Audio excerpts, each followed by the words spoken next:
Hello. Hi everyone. Hi, hello. Hi everyone. Can you guys hear us? So same thing, if you guys can hear us, please drop us a message or let us know that you can hear us. Yep. And also for those of you who are with us, do us a favor, please help us like and also share this live session uh, so that everyone else can, right, all your friends and family can benefit from this session as well. We promise that it will be a data pack Fruitful session for you fruitful guys. session for you guys. So let's wait a while Start your watch for party. everyone to come in. Yep. So again, right, for those of you who are early, we always have good deals for you guys, right? For the people who are early, I will put in a link for the URA master plan, especially those that one for the east side, so that you all can read. We will be referencing that a little bit in our session today. So for those of you, if you started the watch party, no. Okay, let me see. Please let us know if you can hear us, okay? Thank you.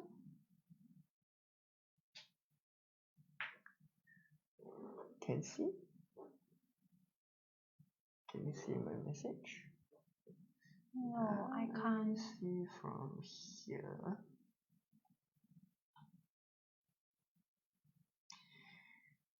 Okay, hi Arthur. I think should be able to. Yeah. Okay, I think we'll start and yeah. Okay, can.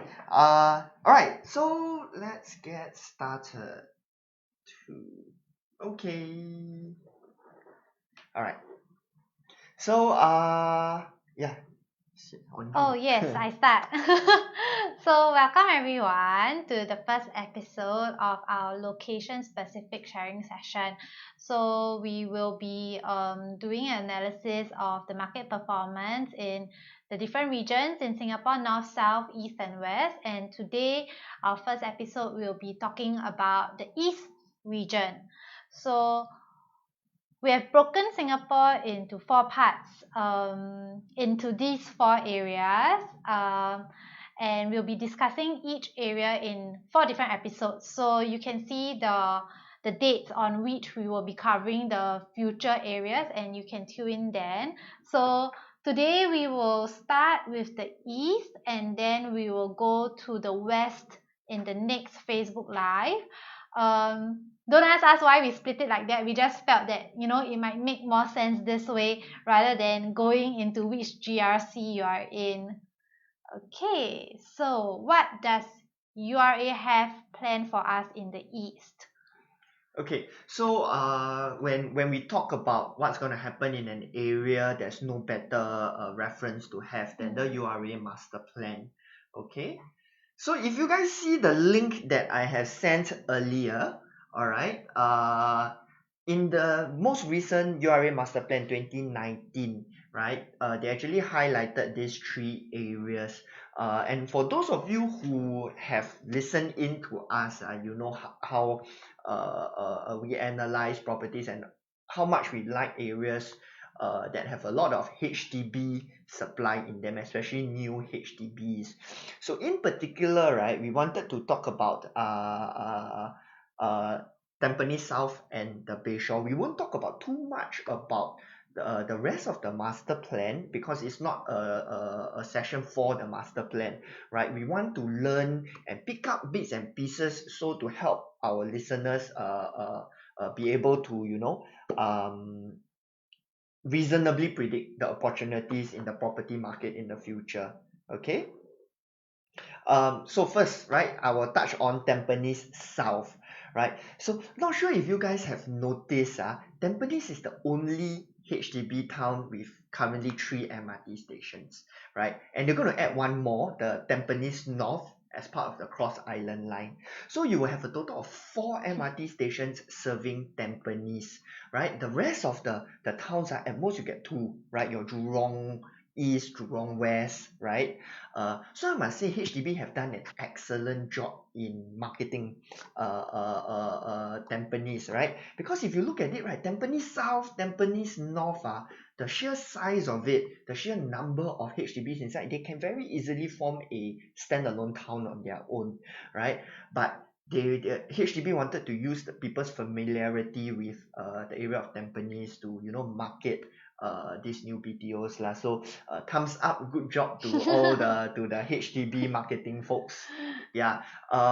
So Tampines South, location wise, right? For those of you who know the area, it's near the OITE behind SAFRA. So it's nearer to Bedok Reservoir lah. They're going to put in 8,000 HDBs there. So it'll freshen up the area. It will boost demand for the condos around there. So those condos in the Bedok Reservoir area have been struggling a little bit to see a lot of capital appreciation. So we feel this master plan will help lah in adding vibrancy and adding also capital appreciation to the area. But that being said, it's on a 10 to 15 year timeline. Okay. Yeah, so then when we move on to the Bayshore area, we are expecting a new MRT station which will be part of the Thomson East Coast Line. And here we are also expecting new BTOs. The HDB has already been launching the sales for those, and it's going to be very exciting because these HDBs will have the sea view from East Coast Park, and yeah, judging by the crazy expensive HDBs that you get in Marine Parade and considering their age, we will probably see some record-breaking prices in this Bayshore area too. So with the new HDB injecting capital, new amenities coming up because of the HDB, maybe for example a mixed-use development on the MRT station, we never know. It's actually confirmed. Oh, It's mixed okay, use. yeah. So it's already confirmed that it's going to be a mixed-use development on top of the MRT, and this area is also an area that is very favored by PRs. We get a dual inflow of capital from the PRs and from HDB, and so we can expect prices in that area to go up. So some developments existingly there that we like are like the Summit or Costa del Sol. Okay, so in the nearer horizon, right, we look at land sales lah. So this is a plot of land that has already been put up on the URA website for sale. Okay, so it will be awarded, I think, later part of this year or early next year, right? So to note, this is the only land sale in the east, right? Our east, the one that we That cut we out drawn. earlier, right? And for those of you who have been listening in to us, you will also know of the upcoming undersupply of new developments due to the lack of en bloc and also lack of land sales. Actually, ever since the cooling measures in 2018 and further impacted, right, this undersupply further impacted by the COVID-19 situation. So imagine this, in the east side, right, we have little to no expected TOP projects in 2014. So this side 2024. Sorry, 2024. So this side would, assuming it's awarded later this year, right, will TOP late part of 2024 or 2025. And it's a pretty small site now, considering that it will potentially only yield estimates about 300 units. Okay, but very interesting site because it actually caters to a huge. So this is a capture of the master plan. The beige color, right, is residential. So for those of you who are familiar with the area, you know that there's actually not much commercial spaces lah to cater to this huge area of residential properties. So yeah, pretty exciting site, right? To watch out for. Yeah, to watch out for. Yeah. So then we move on to one of our favorite topics that we like to talk about, the minimum average unit size. So for those of you who are joining us for the first time, a brief background about this minimum unit size. It has been effective since January 2019, whereby all developments have to meet an average size of 85 square meters, up from the previous 70 square meters. But what we want to share today that there are 9 areas in Singapore that on top of this 85 square meters, they actually have to make a restriction that is even more stringent, 100 square meters. And out of these 9 areas, 5 of them are in the east, which is our Loyang, Marine Parade, Joo Chiat, Mountbatten, Telok Kurau, Eunos, and the Kovan Hausan area. So if we have any new projects in these 5 areas, the unit sizes will be significantly much bigger. So how will this affect you in the market? So we have this little example at the bottom whereby you see if currently you have a 70 square meter house at 1,200 per square feet, the price would be 900,000 versus if you go to 100 square meters, it would be 1.291 million. But putting in the fact that prices will be more expensive than what it is currently. So when you expect, let's say, 1,400 per square feet and 100 square meters, it will be 1.5 million. Oh, sorry, I think that's a typo. It should be 1.4 million at 1.5, oh, correct, because 1.5, PSF, yeah, PSF. Yeah, 1.5 million comparing to what you have in the market currently at 900k. That's a 600k difference. So we will expect that, there'll be lesser smaller units. The smaller units will also see a pickup in demand, and the developers will struggle to work around this 100 square meter ruling. So we expect supply for units to be low, and adding on that the new MRT line is going to be running through a lot of these areas, which will bring in new demand. When you have high demand and low supply, then you all can guess what will happen. So let's see how things go. Okay, so that's about it for For the the URA part. Yeah. the URA part lah, right? Next up, we'll talk about something that's more specific. So we know a large part of our listeners are in Sengkang Punggol D15, to be specific, right? All right. So I want to talk a little bit about the HDB upgraders, right? Okay, so for those looking to upgrade from your HDB, you wish to note the competition that you'll be facing from the newer HDBs and other MOPs. How much to be exact? Let's look at the next slide. Right. So what we did, we took this data from Teo Alida and HDB. Units that will hit MOP in the next 10 years, 2021 to 2030, a total of 149,000, out of which 49% is concentrated in our east part of Singapore, right? Majority in Punggol, Tampines, and Sengkang. Okay.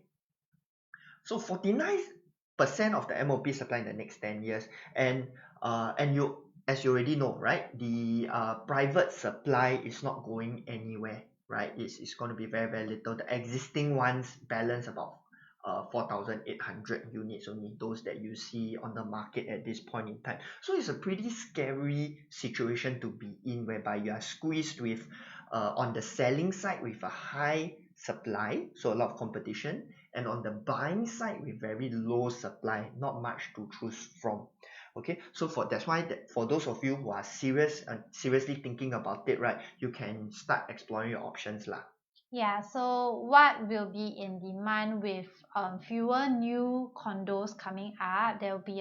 We expect a shift in demand to the MOP ECs, which a few of them are coming online, and there will be more coming on soon, or other upgrader friendly properties, properties that are larger in unit, like your 1,200 square feet, your 3-4 bedrooms with a utility and a yard. So what are your opportunities? What should you do if you stay in one of these areas, or you own one of these properties that we're talking about? For private owners and EC owners, we suggest you guys be a little bit patient, explore your options, and think about our favorite method D. For the HDB owners, we suggest that if you are serious about the thought of upgrading and are not too impacted by the COVID-19 situation, we should try to take action soon to avoid, the new oncoming supply from your BTO competitors. So method D, we thought most people will know, but From the previous session, from the previous session, I think a lot of people don't know. Yeah. So we cannot say it out in a public forum. So those who don't know, Drop us a text. drop us a text, okay? Then we explain to you. Right. Yeah. Okay. The last point, one of the last few points, right. We took a interesting case study out, right, to share with you guys, because we thought that there's quite a lot of things that we can learn from this case study, right? The curious case of Changi Court. So Changi Court, right? Let me share a little bit with you about the location. So it's a freehold development. TOP to 1997, 297 units.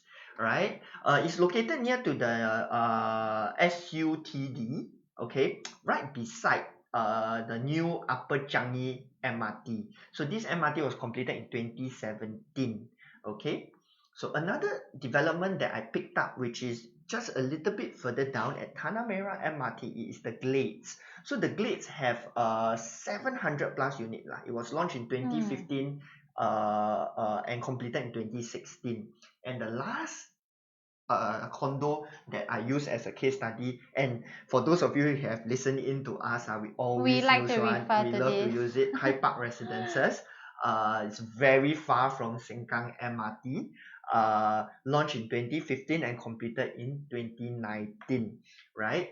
So quiz again. Right? Come, let's go back to the first one. Quiz again. So here we have Changi Court, freehold, the Glades, right? Both of which are right beside the MRT, and Hyde Park, that is about 2 to 3 km away from the MRT, right? So which one do you think will make the most money, right? Oh, hi kid. Yeah. Oh, thank you so much. Yes, we rest more since the last time. So guys, let us know what you guys think. Which one make more money? Changi Court, the Glades, or Hyde Park, right?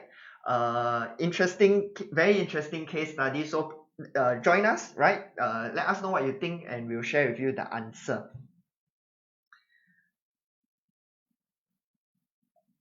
Okay. So here it is, right?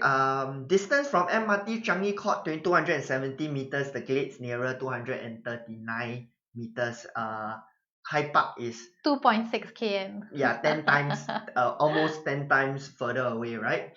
So what I did was to pull out a transacted 3-bedroom, recent transacted 3-bedroom data for us to really study about it.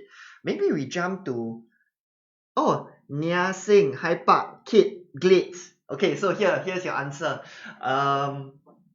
3-bedroom. Audrey also says Glades. Audrey also say Glades.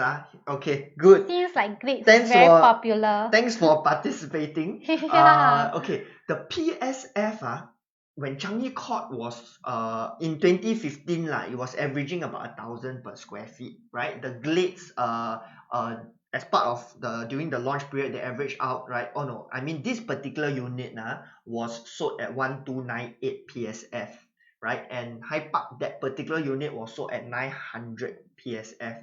So in today's market, right, the second row, Changi Court, the unit was sold at 1.18 million at 1,082 PSF. The Glades, the unit was transacting now at 1,300 PSF, and Hyde Park, the unit is transacting at now 1,246 PSF. Estimated profits, right? Rough profits, you all can see from the below lah. Yes, Nia Sing, Hyde Park minimum 200k profit. You are correct. But right, we probably said it a lot of times why we like to use Hyde Park as an example, but we feel it's a very good case study that we can learn from. Correct. So here it is, right? Most of us, right, we would think freehold beside MRT 1,000 PSF, and bear in mind at that point in time, if you are a buyer, then you will be in this situation. A freehold property 1,000 per square feet going to have MRT opening up in 2 years time versus Hyde Park, 1,000 per square feet also 99, 3 km from MRT. Ask yourself, if you were a buyer at that point in time, which one would you choose, right? So, but the answer really come out as in pretty counterintuitive, if you might if we can say lah, right? So yeah, is proximity, the question to ask ourselves, right? Is proximity to MRT that important? Is freehold that important? Okay, case study, case in point, right? Take a look. We also put the Glades inside, right? On another point, right? Because the Glades versus Changi Court is also something interesting, right? When the Glades was launched, it's a good 300 PSF, 30% more expensive than Changi Court. There's a bit further away from it only. And it's also 99 versus a freehold. It's another case study, 99 versus freehold, right? Which one make more money? Again, ask yourself, right? Because what we feel nowadays is that people are not that focused with regards, especially if it's for their own stay, with regards to freehold or 99, they rather pay a little bit more for something that is newer with better facilities, especially for upgraders, right? And again, the quantum is important, right? Last point, right, before we move on, and this is a comparison between the Glades and Hyde Park because they were launched at the same time. Okay, so the Glades, right, 300 PSF more, close to 400 PSF more, for a more premium location, right next to the MRT. Why to make as much money? It's right next to the MRT.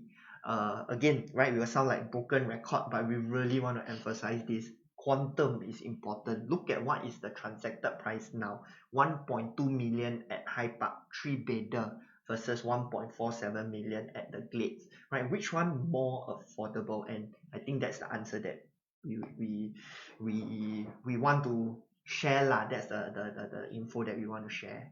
Yeah, so that brings us to our next slide, the existing projects, the existing new launches. We picked out these 4 out of all the launches in the East. And why did we pick these? So if you remember from our previous comparison, like the resale units at the Glades and Hyde Park already averaging 1,200 to 1,300 plus per square feet, we see this also at Treasure at Tampines and at Riverfront Residences. So Florence Residences and Gardens and Affinity, these are a little bit more expensive, but they still offer really good quantums that are affordable and cater strongly to the upgrader pool. They also fall very closely to the Kovan Hausan area that has the 100 square meter minimum unit size requirement that we talked about earlier at the session today.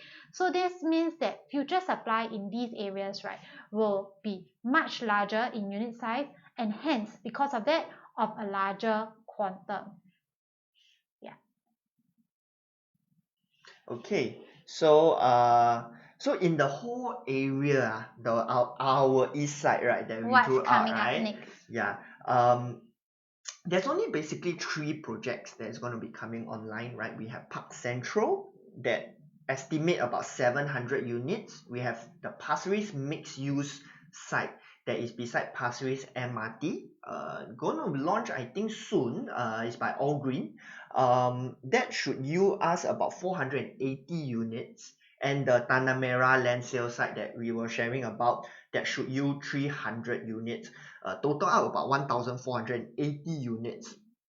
So this is all the units that is available to us. 1,480 plus the existing balance about 4,800. That amount, right, 6,000 catering to 70,000 MOP BTOs, right? You see that huge imbalance there lah. Yeah, so which is why again we are take a look at the data, right? What the data say, and right, take action lah if you can. Take action if you can. Yeah. Of course, please plan properly. Yeah. Yeah. So that's about it. I think we are about all. Yeah. that's about it that we have for you guys today. Q&A session. So we already have Nia Singh that have thrown up a question. Can Park Botania repeat the high good profit as Hyde Park?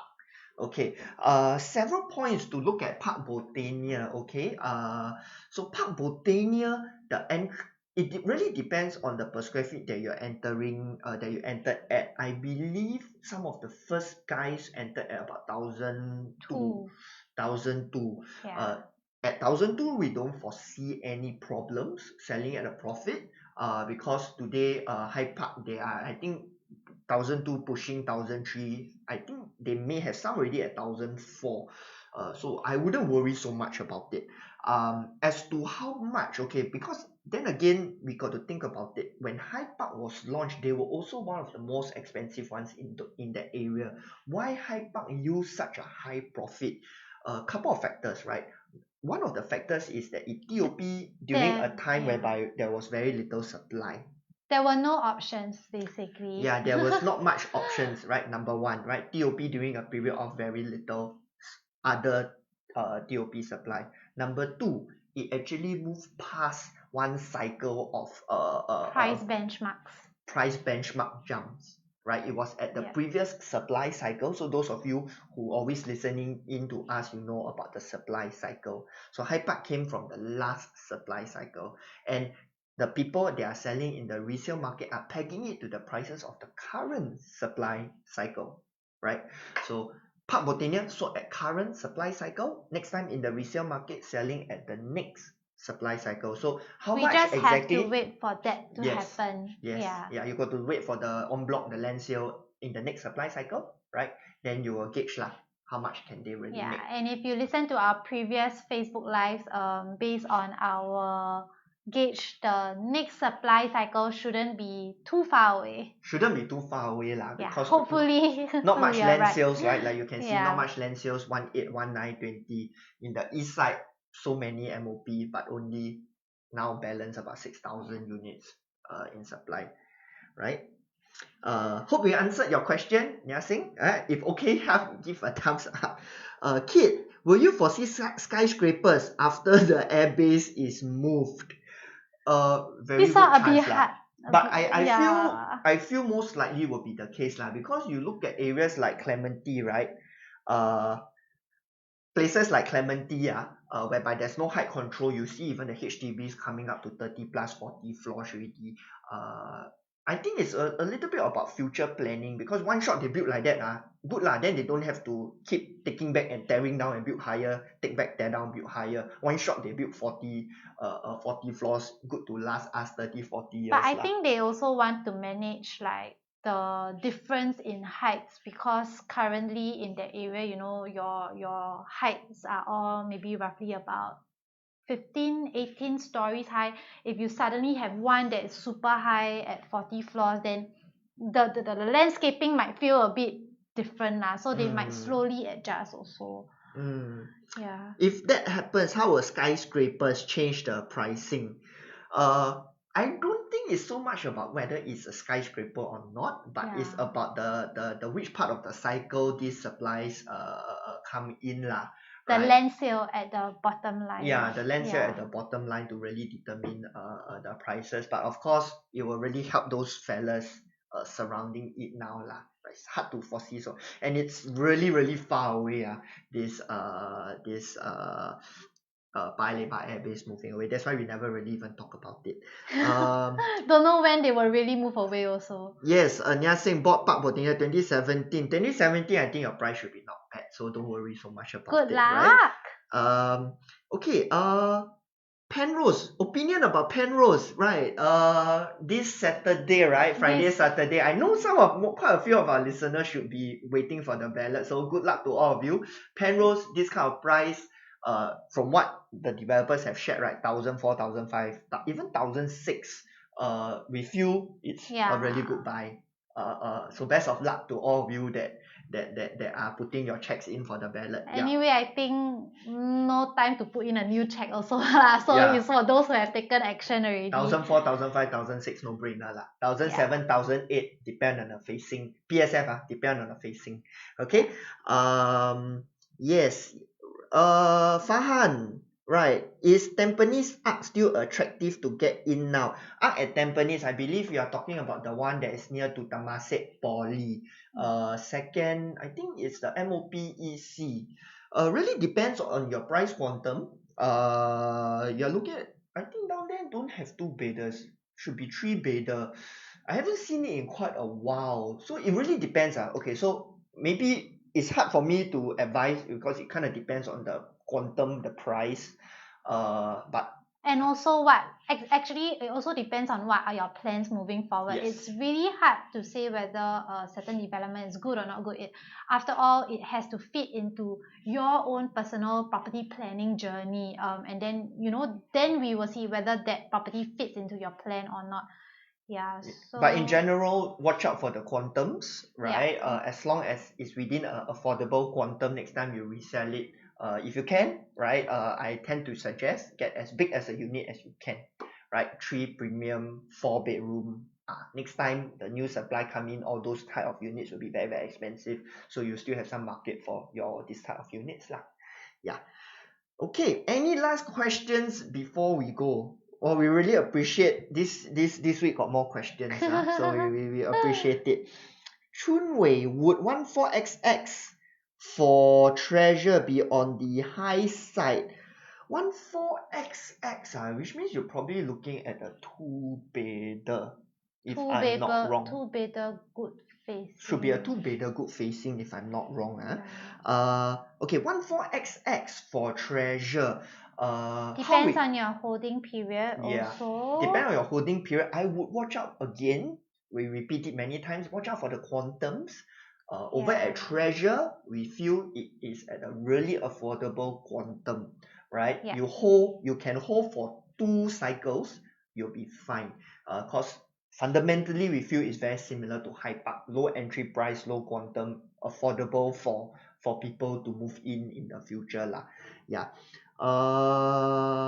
Stars of Coven, new TOP project. Is it a safe resale to get?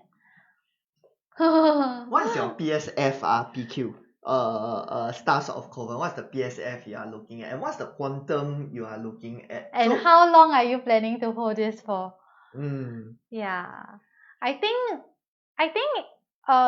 I guess you guys have quite a lot of questions on whether this is good, this is not good, but I think based on you see how we are responding to your question, it really depends on your whole property journey. We welcome any of you guys to have a more personalized discussion with us, so then we can give you more how to say pointed answer correct. that based on your planning, right? Yeah, because if not, it's very brief. Yeah, okay, but PQ 16XX, personally I feel a little bit on the high side, but they cannot sell you too much cheaper, I believe, because Stars of Coven, when they launch at quite a high price. 16XX slightly high lah, in my opinion. Yeah. Some Sims Urban Oasis Kate, some Sims Urban Oasis selling at 15XX now, worth the wait for Penrose, and will Penrose eventually leave Sims Urban Oasis selling price even though it's older, in your opinion? I think fundamentally Sims Urban Oasis and Penrose, when they are from how I see it, when they finally finish building, they will be quite different in terms of the product offering. If you do analyze it deeply, which I think we did share before one time, right? Like for example, Sims Urban Oasis only have 2 bed 1 bath. There are no 2 bed 2 baths in Sims Urban Oasis, so that is one unique selling point that you can aim for in Penrose. Yeah, and also Sims Urban Penrose a large number of them have enclosed kitchens, even for the 2 bed 1 baths, something that is lacking at Sims Urban Oasis. So it's this kind of thing, right, that next time when you sell in the resale market, that will differentiate you from your competitor at Sims Urban Oasis.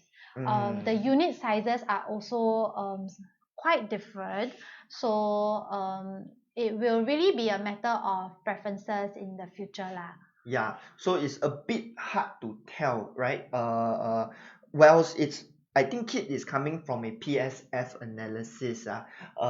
When you go into the resale market, it's really on what the buyers prefer, right? Correct. Yeah, and if they like and they are looking to buy for their own stay, right? We always say, right, then they will pay, right? They like, they pay. In the resale market, right? They like, they pay. They don't compare as much lah, the PSFs. Yep. Well, we really appreciate this week a lot of questions which is very Yeah, good. more interaction. Yes, which is very good. Yes. So PQ, right? We hope we answered your question, Chun Wei as well. If not, right, drop us a text, right? You have our numbers over there, then we can have a deeper discussion, right? More importantly is how all these units that you are looking at, how they fit into your whole property plan, right? And your exit strategy. So yeah, Kit, as usual, thanks for joining us. And thank you everyone else, right? Farhan as well, right? For your questions, Nia Singh as well, right? Thank you everybody. We'll see you 2 weeks from now. We will talk about the West.